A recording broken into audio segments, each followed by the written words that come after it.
பாக்கியலட்சுமி இன்னைக்கு எபிசோடில் பாக்கியா கிச்சனில் வேலை பார்த்துட்டு இருக்காங்க. அப்போது செழியன் குடிச்சிட்டு கிச்சனுக்கு தண்ணி குடிக்க வராரு.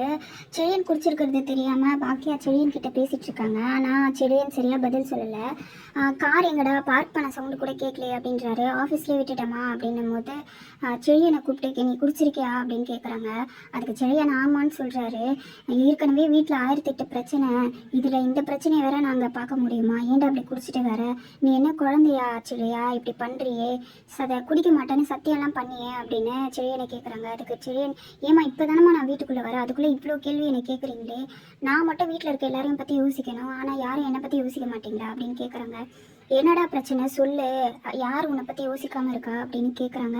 அதுக்கு பதில் சொல்லாமல் செழியன் ரூமுக்கு போய்ட்டுறாரு. ரூமில் ஜெனி பேசிகிட்டு இருக்காங்க செழியன் கிட்ட.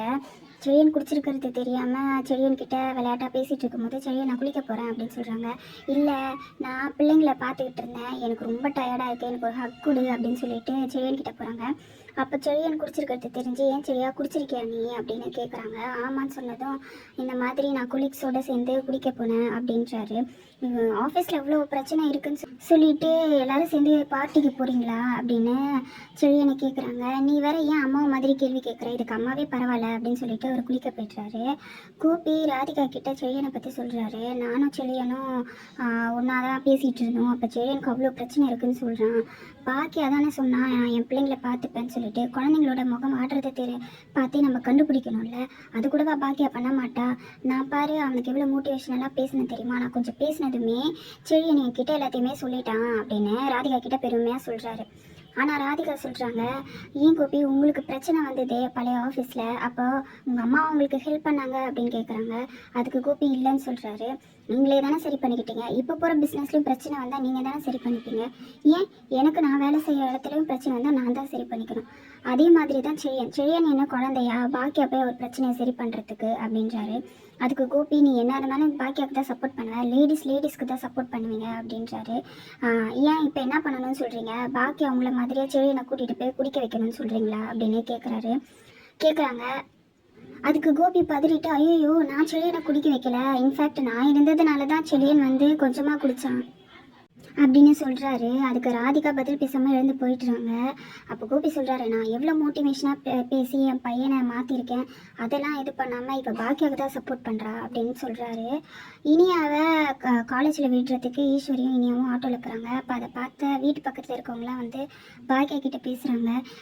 ஏன் பாக்கியா, எங்கள் அப்பா இறந்தப்பெல்லாம் எங்கள் அம்மா ஒரு 2 வருஷமாக வீட்டை விட்டு வெளியில் வரல, நீங்கள்லாம் கிராமத்தில் இருந்தவங்க தானே, நீங்கள்லாம் இன்னும் அந்த சடங்கு செய்யணும்ல, சிட்டியில் இருக்க நாங்களே இதெல்லாம் கடைப்பிடிக்கிறோமே அப்படின்னு சொல்கிறாங்க.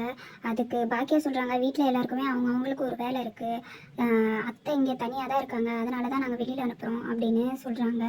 செல்வியும் கோவப்பட்டு கத்துனோடனே பாக்கியா வேணாம் எங்களுக்கு வேலை இருக்குதுன்னு சொல்லிட்டு உள்ளே வந்துடுறாங்க. அதுக்கப்புறம் செல்வி, ஜெனி, பாக்கியா இவங்கெல்லாம் கிச்சனில் வேலை பார்க்குறாங்க. அப்போ செல்வி கேட்குறாங்க, ஏன் செழியன் இன்னும் ஏஞ்சிக்கலன்னு சொல்லிட்டு.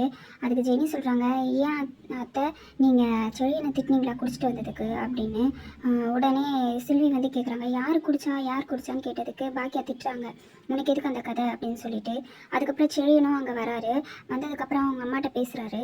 ஆனால் பாக்கியா முகம் கொடுத்து கூட செழியன்கிட்ட பேசலை. அப்புறம் செழியனா போய் அவங்க அம்மாட்ட மன்னிப்பு கேட்குறாரு. அதுக்கு பாக்கியா கேட்குறாங்க, நீ எதுக்குடா குடிச்சிட்டு வந்தேன்னு சொன்னதுக்கு ஆஃபீஸில் பிரச்சனை அப்படின்றாங்க. நீ குடிச்சனே அந்த பிரச்சனை போயிடுச்சா சொல்லு அப்படின்னு கேட்குறாங்க. இல்லைம்மா அட்லீஸ்ட் நான் மறப்பேன்ல அப்படின்னாங்க. ஒரு மணி நேரம் மறந்துருப்பியா, இல்லை 2 மணி நேரம் மறந்துருப்பியா, இப்போ நீ காலையில் எழுந்ததுமே அந்த பிரச்சனை தானே உன் கண்ணு முன்னாடி நிற்கிது, இவ்வளோ பிரச்சனை எங்களுக்கு இருக்கே, அப்போ நானும் பாட்டியும் போட்டுமா குடிக்கிறதுக்கு அப்படின்னு கத்துறாங்க செழியனை.